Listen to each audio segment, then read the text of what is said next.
The campaign trail for the primaries is heating up, and today we are joined by a candidate for the 17th District, Esther Joy King, running on the Republican ticket. Thank you so much for being here today. Eugene, it's such a pleasure to get to be with you. Now, you have everybody has a story. Everybody has a background. You have a very unique story and the experiences that you had in your upbringing. Can you tell people a little bit about yourself and then how those experiences you believe will impact if you are elected? Yeah. It's funny that you say that because it is my own story. I've lived it. So I didn't know it was unusual until I started meeting other people and sharing with them my experiences, and they're like, whoa, my goodness, what a unique upbringing. So I grew up in another country, Eugene. My parents were missionaries in Mexico when I was a kid, Christian missionaries. So we were there to tell people about Jesus. And I grew up right on the border in El Paso, Texas, and Juarez, Mexico, on both sides of the border. So we'd go back and forth between the two countries. So I really got an experience that showed me what it was like to grow up in a different culture and still be an American too, and get some regular American kid experiences. So it was quite the unique way to grow up. And so just kind of being on that, you know, because right now a huge conversation is about immigration and border security. And so with your upbringing, you interacted and experienced a lot of that, if I'm not mistaken, you know, lived right along the border at some point. So where do you stand on this entire conversation about our immigration policies and what should or should not be done regarding them? Yeah, Eugene, you're absolutely right. I have a very personal perspective on immigration in our country, and we need to make sure we're taking care of Americans and also welcoming people into our country. We are a nation of immigrants, but I do believe that it's from personal experience, seeing what's happening at the border, like immigration and immigrants are often used as a talking point in political conversations, right? And they often get ping-ponged back and forth, and it's all about politicians scoring points on the issue rather than actually figuring out how are people's lives really affected. And there's so much happening at the border as far as crime and drug trafficking and those kinds of things. I do believe we need to secure our border and build a wall to prevent some of the crime that's happening in that aspect of the problem that's going on, the crisis that's going on. And then we need to overhaul our legal immigration system so that people that are contributing to America and bringing value and bringing their skills are able to come here feasibly. And my sister has gone through, she married a gentleman who was here illegally at first. So when they got married, Eugene, they said, you know, we want to do this right. So he turned himself in, was deported, and then they went through the whole process to come to the United States legally. So I saw firsthand, as my sister was going through it with her husband, just how complicated, expensive, bureaucratic, overburdening it can be to come to our country. So I think we need to make our system much more accessible so that people don't have to circumvent the legal system. They can come here legally and be contributing members of society rather than like having to live under the radar. So when you say build a wall, are you saying a wall is the one that President Trump has suggested being built in that style, or a different format as far as strengthening what is already on the border? Yeah. Well, I think it's a combination. So yes, I support building the wall that President Trump talks about, and I think we need to increase the law enforcement support that's at the border, like fully funding our border patrol and agencies that are protecting people. I know that law enforcement get a lot of flack for what's happening at the border. However, they're working hard to keep America safe. And so that's what it comes down to, right? Like, we kind of have this interest of how do we keep our country safe for the Americans that are already here, and also bring compassionate, welcome opportunity for people coming to our country. So it's like making sure we're prioritizing those values in the process. Now, I believe you also received a law degree with a concentration in taxation. Yes, I did. So obviously taxes, right? That's another huge topic for the American people.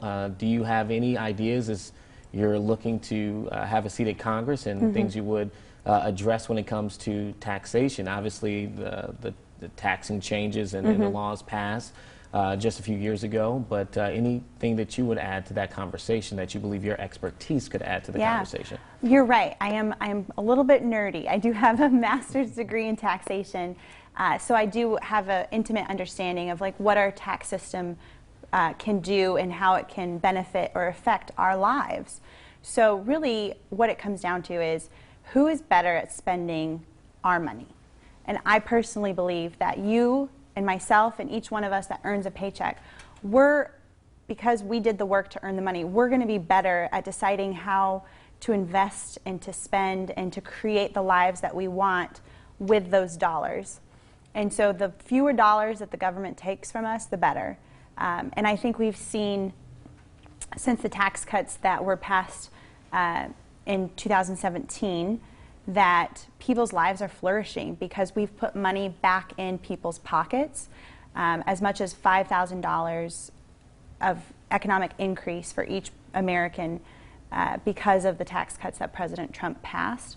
And we're seeing economic growth, right? We hear that we've had the best economy that we've ever had right now. So I think a lot of things are going right. I also think the government needs to really focus on spending and being good stewards of the money that the citizens of the United States do give to the government. All right. You know, and I know one of the criticisms from people, particularly those who don't agree that the new taxing cuts have helped everyone, is that it's helped people who have been who are more affluent, and then people who are not. They haven't experienced entirely that growth. What would you say to that? Yeah, that we certainly have a responsibility as a society to uplift everyone, right? And I think it starts with open opportunity for people that want to hustle and create business opportunity, and whether it's someone at the bottom that's trying to stand up and kind of increase their position in life and save and invest, or just even afford groceries, that we do have a responsibility to each of those citizens. But I think there's a lot that we can point to even right now economically, like that the unemployment is so low and that we've had better numbers for job opportunity for all spectrums of people. So it's not just one spectrum. It's in the African American community. It's in for women. There's better employment for women than there's ever been before in our country. So I think that we have a lot to be thankful for, and we can continue to work on and support people that need more access to opportunity. What needs to change? You know, if you're coming into Congress, you want to run for Congress, obviously you have to think something needs to change. Yeah.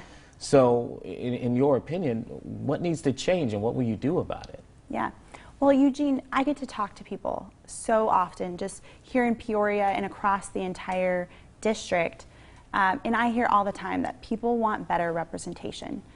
They want to be heard. They want to have their perspective matter. And that's not happening right now. So what I want to do, and what I'm excited about being part of the system of government, is to make it more customer friendly, bring better constituency services for people so that when people do need to have the government's help, that the government is actually there and they don't get hung up on and they don't just get a form letter in response to their concerns, but they have someone who's customer service focused, kind of treating it like a business and helping them deal with their issues with government and interacting with the government. That's one thing I'm really excited to bring with my business background and my entrepreneurial spirit. I'm really excited about that aspect of representing the Illinois 17th Congressional District. And then another thing I hear every day, Eugene, is healthcare. We've got to put problem-solving capacity to lowering the cost of healthcare. I sat down with a woman named Katie, who is a nurse, and on a daily basis, she's trying to help patients that are in the doctor's office figure out how to pay for their prescription drugs. She's trying to get as many samples as possible so she can get people through when they're making financial decisions, whether they can pay for their prescription drugs or not, just get them a few samples to help lower the cost of paying for prescription drugs. So this is a burden that we're dealing with in our country, but particularly here in the Illinois 17th. I hear about it all the time. So that's one thing I'm really excited to bring solutions for, is the healthcare cost dilemma that we have in our country right now. One of the things that's going on, obviously, in D.C., I'm sure you are aware, you got the impeachment proceedings, which today are expected to wrap up, given what we have heard from senators and how they plan to vote regarding that. But also discord. You know, President Trump gave his State of the Union address last night, and really the way you felt about it depended based upon which side of the aisle you were. So there's a lot of partisanship. There's a lot of discord right now that's going on in Washington. Where do you stand as far as coming into all of that? I've read in times, in past interviews, you said, I really want to be someone who can reach across the aisle. And how do you plan to do that in an atmosphere right now, which is pretty splintered? Eugene, it does take courage, but it happens in each and every moment that we're having a conversation about politics. We disagree with someone.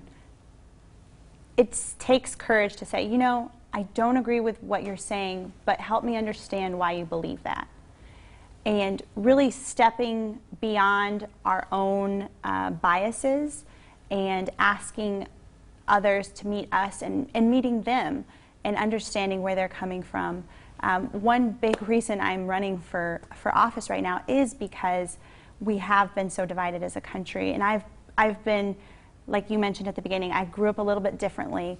I've been blessed with so many different experiences. I've been in environments that are highly liberal. I've been in environments that are highly conservative and seen it from both sides.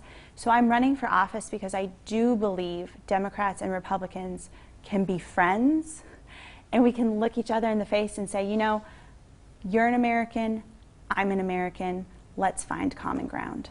All right. Well, Esther Joy King, running for the 17th Congressional District, thank you so much for being here today. Yeah. Thank you so much, Eugene. All right.